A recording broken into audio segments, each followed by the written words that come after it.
여러분 안녕하세요. 오늘도 하나님 앞에 나오신 여러분을 하나님께서 기뻐하시고 필요한 은혜를 넉넉하게 베풀어 주시리라 믿습니다. 우리 주님을 바라보시면서 한 걸음씩 한 걸음씩 가까이 나아가도록 합시다. 함께 기도하시겠습니다. 하나님 아버지, 주님의 품 안에 안기기를 원합니다. 주님 손 붙잡기를 원합니다. 주님과 오늘도 동행하기를 원합니다. 그래서 이 자리에 나왔습니다. 주님 함께 하심을 우리 모두가 가슴 깊이 느낄 수 있도록 도우시고 든든한 마음으로 오늘 하루를 살아갈 수 있도록 인도해 주시옵소서. 예수님 이름으로 기도합니다. 아멘. 네, 함께 찬양하시겠습니다. 찬송가 90장 주 예수 내가 알기 전. 우리를 먼저 사랑하신 예수님의 사랑을 우리가 생각하면서 함께 찬양하시겠습니다.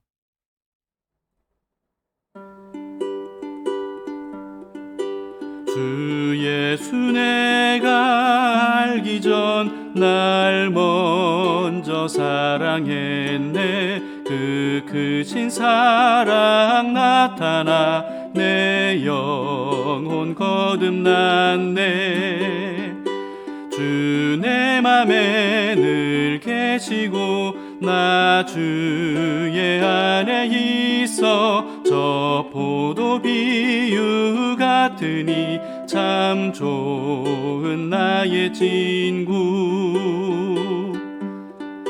내 친구 되신 예수님 날 구원하시려고 그 귀한 몸을 버리사 내 죄를 대속했네.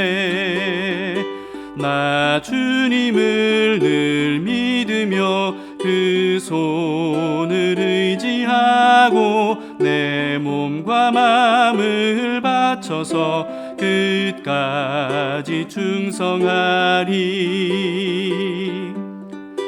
내 진실하신 친구여 그 은혜 내려주사 날 항상 보호하시고 내 방패 되옵소서. 그 풍성한 참 사랑을 위능히 끊을 소냐. 날 구원하신 예수는 참 좋은 나의 친구.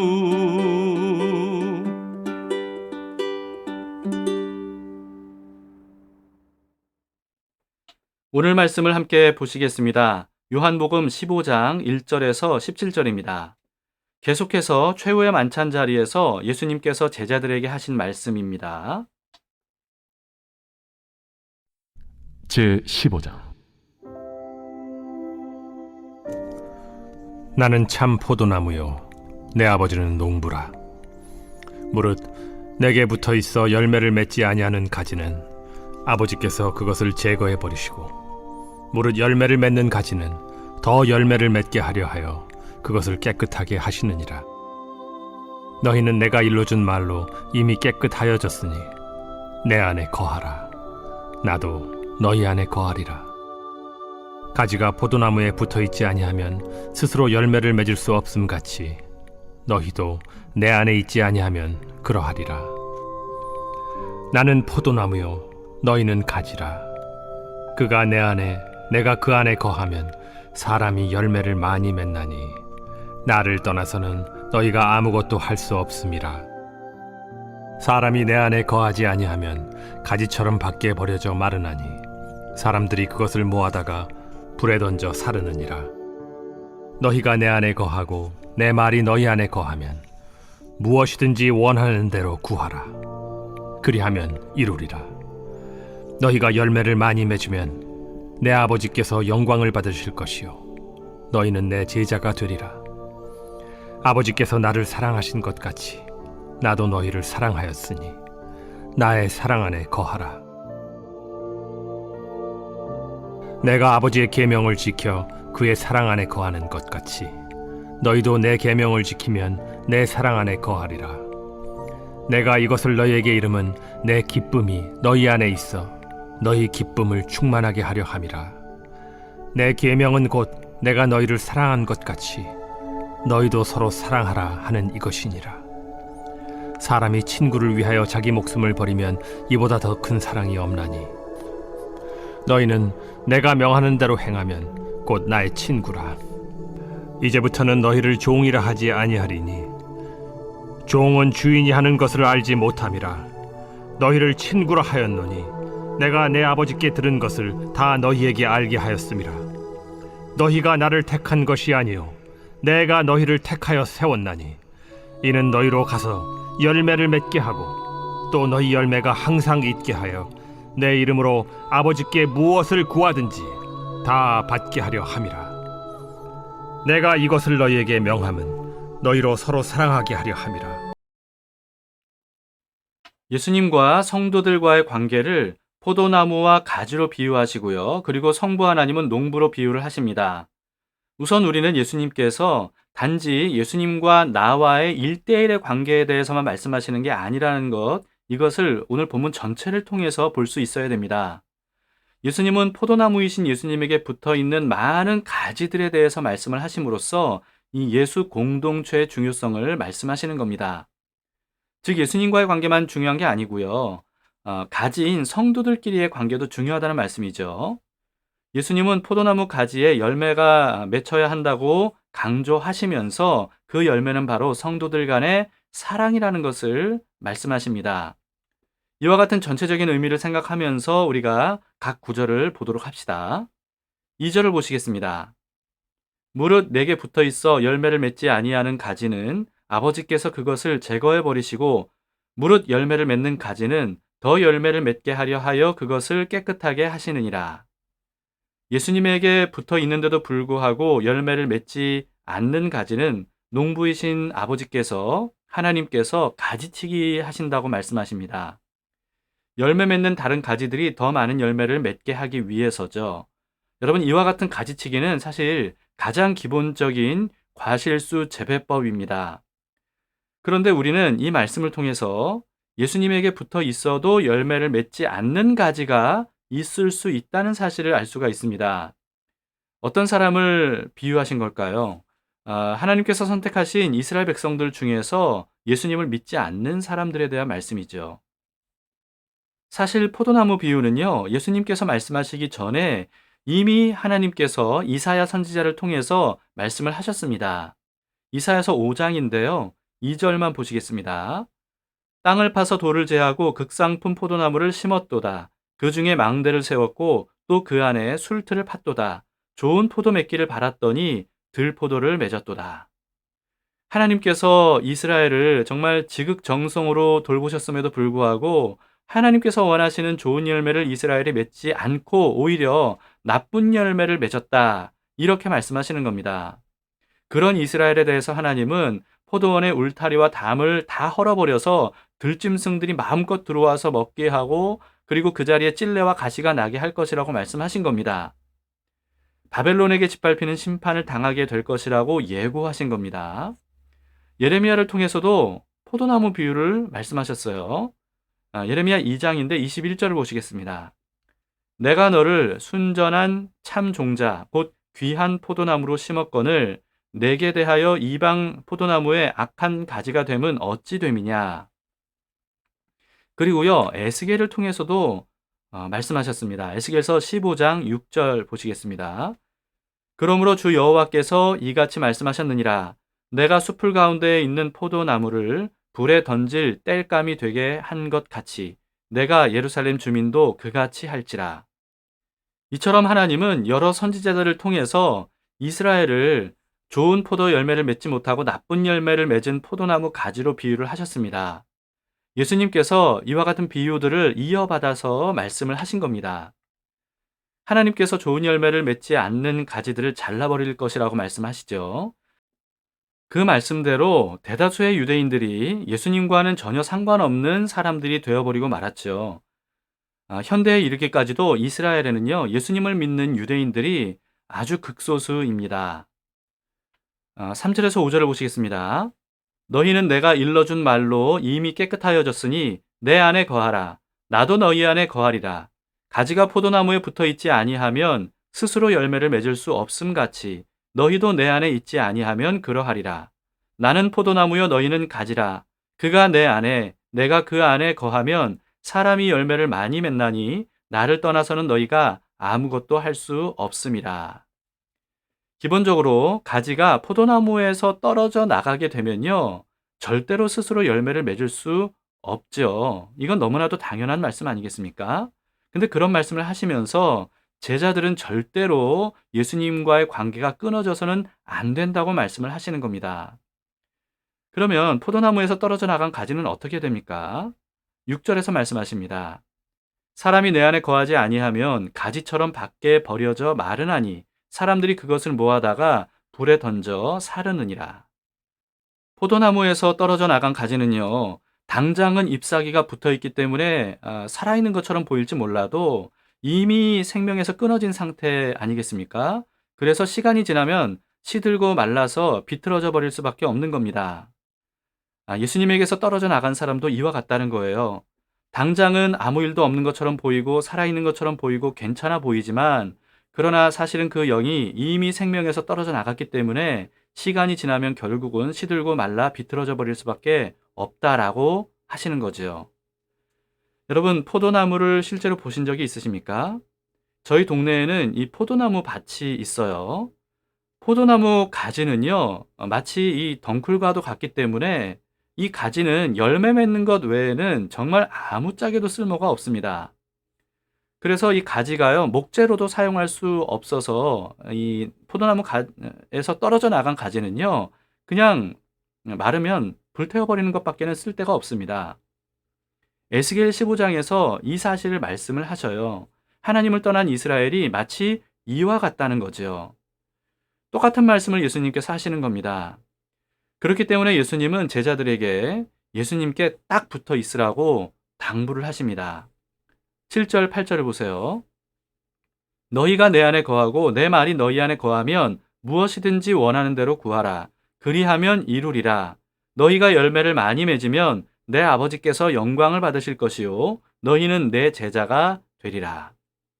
마치 포도나무 가지가 포도나무에 딱 붙어서 이 진액을 쭉쭉 빨아먹으면 자연스럽게 가지에 포도 열매가 맺히듯이 제자들이 예수님의 말씀을 충분히 그렇게 예수님께 붙어서 섭취를 하면 그러면 자연스럽게 많은 열매를 맺을 것이라고 말씀하시는 겁니다.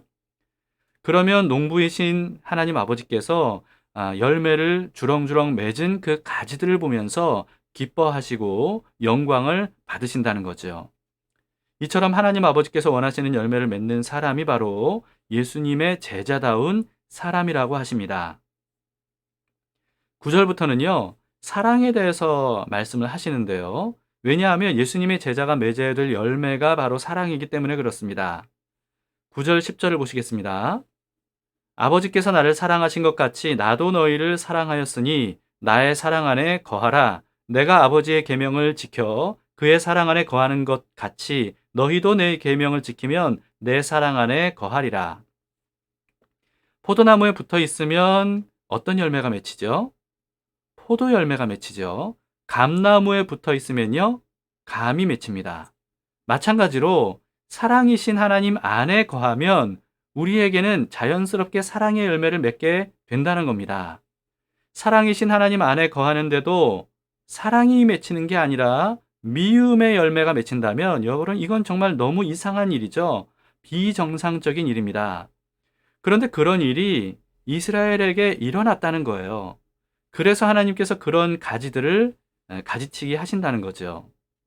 이스라엘만이 아니고요. 교회에도 이와 같은 일들이 일어난다면 여러분, 이거는 정말 비정상적인 것이라고 생각해야 됩니다. 실제로 비정상적인 이상한 일이죠. 그럴 때 회개함으로써 사랑이신 하나님 안에 다시 거하지 않으면요, 언젠가는 가지치기 당할 수밖에 없는 겁니다. 우리가 사랑의 열매를 맺으면 여러분, 기쁨의 열매도 함께 맺힌다고 말씀하십니다. 11절을 보세요. 내가 이것을 너희에게 이름은 내 기쁨이 너희 안에 있어 너희 기쁨을 충만하게 하려 함이라. 예수님께 붙어 있으면 사랑과 함께 기쁨의 열매를 맺는다는 이 말씀을 바울은 더 확장시켜서 이렇게 말씀합니다. 갈라디아서 5장 22, 23절 유명한 말씀이죠. 오직 성령의 열매는 사랑과 희락과 화평과 오래 참음과 자비와 양성과 충성과 온유와 절제니 이 같은 것을 금지할 법이 없느니라. 사랑으로 시작된 성령의 열매가 기쁨인 희락으로 이어지게 된다고 말씀하고요. 그리고 화평으로 또 이어지게 되고 결국은 절제까지 이어진다는 겁니다. 주의해야 될 점은요. 이와 같은 열매들은 우리가 스스로 맺을 수 있는 게 아니라는 사실이에요. 성령의 열매입니다. 그렇기 때문에 성령의 열매는요. 성령님께서 맺어주시는 열매라는 뜻이죠. 그러므로 우리 안에 예수님께서 보내주신 또 다른 보혜사이신 성령님이 계시지 않는다면 그러면 사람이 아무리 노력한다고 할지라도 이와 같은 성령의 열매를 맺을 수가 없는 겁니다. 우리가 해야 될 일은 그렇기 때문에 이런 열매들을 맺으려고 노력하는 게 아니고요. 예수님께 꼭 붙어서 예수님께서 제공해 주시는 말씀과 성령으로 충만함을 받는 것. 이게 바로 우리가 해야 될 일입니다. 그래서 예수님은 제자들에게 사랑하라고 하시면서 항상 단서를 이렇게 붙여 주셨습니다. 12절을 보세요. 내 계명은 곧 내가 너희를 사랑한 것 같이 너희도 서로 사랑하라 하는 이것이니라. 예수님의 사랑을 먼저 받아야 됩니다. 그래야 예수님처럼 서로 우리가 사랑할 수가 있는 거죠. 이 말씀의 무게 중심은요. 내가 너희를 사랑한 것 같이 여기에 있습니다. 예수님의 사랑을 먼저 받고 경험을 해야만 서로 사랑할 원동력을 우리가 얻을 수가 있는 겁니다. 예수님의 사랑에 잠기지 않은 채로 사랑하라는 계명을 그저 스스로 힘으로 지키려고 아무리 노력을 한다 할지라도 그렇더라도 우리는 그런 열매를 맺을 수가 없는 겁니다. 우리 안에 계신 말씀과 성령께서 맺게 해주시는 것이라는 사실을 깨닫고 우리는 말씀과 성령님께 집중해야 됩니다. 13, 14절을 보세요. 사람이 친구를 위하여 자기 목숨을 버리면 이보다 더 큰 사랑이 없나니 너희는 내가 명하는 대로 행하면 곧 나의 친구라. 이 말씀 역시 친구를 위해서 자기 목숨까지 버리는 사랑을 하라. 여러분 바로 이렇게 생각해서는 안 됩니다. 너희는 내 친구들이다. 그래서 친구인 너희들을 위해서 내 목숨을 버린다. 이게 바로 너희를 위한 내 사랑이다. 여기에 우리가 먼저 집중해야 되는 겁니다. 예수님께서 직접 가장 큰 사랑을 우리에게 실천하겠다고, 우리를 위해서 실천하겠다고 말씀하시는 겁니다. 15절을 보세요. 이제부터는 너희를 종이라 하지 아니하리니 종은 주인이 하는 것을 알지 못함이라. 너희를 친구라 하였노니 내가 내 아버지께 들은 것을 다 너희에게 알게 하였습니다. 예수님께서 제자들에게 아버지께 들은 것을 다 알게 했다고 말씀하십니다. 여러분, 예수님께서 제자들에게 알게 해주신 게 뭐겠습니까? 예수님께서 성경대로 세상 죄를 지고 죽으시고 부활하실 것. 여러분, 이것을 이 제자들에게 예수님께서 여러 번 말씀해 주셨거든요. 그걸 의미하는 겁니다. 목숨까지도 아낌없이 버리는 가장 큰 사랑을 직접 실행하겠다. 친구들을 위해서 그렇게 하겠다. 라고 말씀하신 거죠. 예수님은 지극히 높으신 하나님의 아들이시고요. 또 만물과 인간을 창조하신 창조주이시지 않습니까? 그런데도 불구하고 그런 예수님께서 자신을 낮추고 낮추셔서 우리의 친구가 되어 주셨습니다. 그것도 대신 목숨을 내줄 정도로 진짜 친구가 되어 주신 겁니다. 세상 친구는 때로 나를 배반하고 또 나를 버릴 수 있어요. 그러나 예수님은 절대로 그렇지 않습니다. 절대로 우리를 배반하거나 우리를 버리지 않으십니다. 우리를 위해서 목숨까지 내주시는 분이세요. 그러므로 여러분, 누구보다도 예수님을 가장 친한 친구로 삼으시길 바랍니다. 그리고 예수님께서 그러셨던 것처럼 자신을 낮추고 낮추어서 사람들의 친구가 되어주시기를 바랍니다. 가장 먼저 예수님을 친한 친구로 삼아야만, 그래야 우리가 다른 사람들과 이와 같은 사랑을 나누는 친구가 될 수 있는 겁니다. 16, 17절을 보시겠습니다. 너희가 나를 택한 것이 아니요 내가 너희를 택하여 세웠나니 이는 너희로 가서 열매를 맺게 하고 또 너희 열매가 항상 있게 하여 내 이름으로 아버지께 무엇을 구하든지 다 받게 하려 함이라. 내가 이것을 너희에게 명함은 너희로 서로 사랑하게 하려 함이라. 예수님께서 우리를 선택하신 이유는요, 서로 사랑하는 열매를 맺게 하기 위함이라고 말씀을 하십니다. 서로 사랑하는 공동체를 이루기 위한 것이라는 거죠. 바울은 어떤 놀랍고 탁월한 재능과 은사가 있다 할지라도 사랑이 없으면 아무런 유익이 없다고 가르칩니다. 능력 위주의 사회에서 사랑 위주의 삶을 살아가는 것이 바로 예수님의 제자다운 삶이고요. 그리고 천국 백성다운 삶입니다. 예수님은 종말의 시대에 대해서 이렇게 말씀을 하셨어요. 마태복음 24장 12, 13절입니다. 불법이 성함으로 많은 사람의 사랑이 식어지리라. 그러나 끝까지 견디는 자는 구원을 얻으리라. 사랑이 점점 식어가는 이 마지막 세상에서 그리스도인의 구별된 삶은 어떤 모습으로 나타나야 됩니까? 예수님께서 말씀하신 대로, 그리고 예수님께서 직접 본을 보여주신 대로 사랑하는 거 아니겠습니까? 사랑하는 삶은요, 우리에게서 나오는 게 아니고요, 예수님에게서 나오는 겁니다. 가지에 포도 열매가 맺히는 것은 가지의 힘이 아니라 포도나무의 힘이죠. 가지는 그저 나무에 굳게 붙어서 이 나무에서 나오는 진액을 열심히 빨아들이는 것만 잘하면 됩니다. 그러면 우리에게 아름다운 성령의 열매가 철을 따라서 풍성하게 맺혀지리라 믿습니다. 함께 기도하시겠습니다. 오늘 말씀을 통해서 우리가 포도나무에 붙은 가지임을 알려주시니 감사합니다. 이와 같은 사실을 우리가 굳게 믿고 또 이해함으로써 우리 스스로는 열매를 맺을 수 없음을 깨닫고 주님께 딱 붙어 있기를 원합니다. 주님께서 베풀어 주시는 그 말씀과 성령의 은혜를 우리가 계속 잘 빨아들여서 우리의 생명이 되게 하시고, 그래서 많은 열매를 맺는 삶을 살아갈 수 있도록 인도해 주시옵소서. 오늘도 이와 같이 하나님의 은혜를 베풀어 주시니 감사합니다. 주님 덕분에 우리가 서로 사랑할 수 있음을 믿습니다. 그 사랑으로 가족을 사랑하고 친구를 사랑하고 이웃을 사랑하고 교회를 사랑하는 저희들 될 수 있도록 인도해 주시옵소서. 오늘의 삶도 주께 맡기오니 주님이 친히 우리의 주인이 되어 주시기를 원합니다. 예수님 이름으로 기도합니다. 아멘. 여러분, 오늘 말씀을 생각하시면서 함께 기도할 것들 기도하심으로써 우리의 삶을 주님께 맡겨드리기를 바랍니다. 예수님께서 오늘도 우리와 함께 하십니다.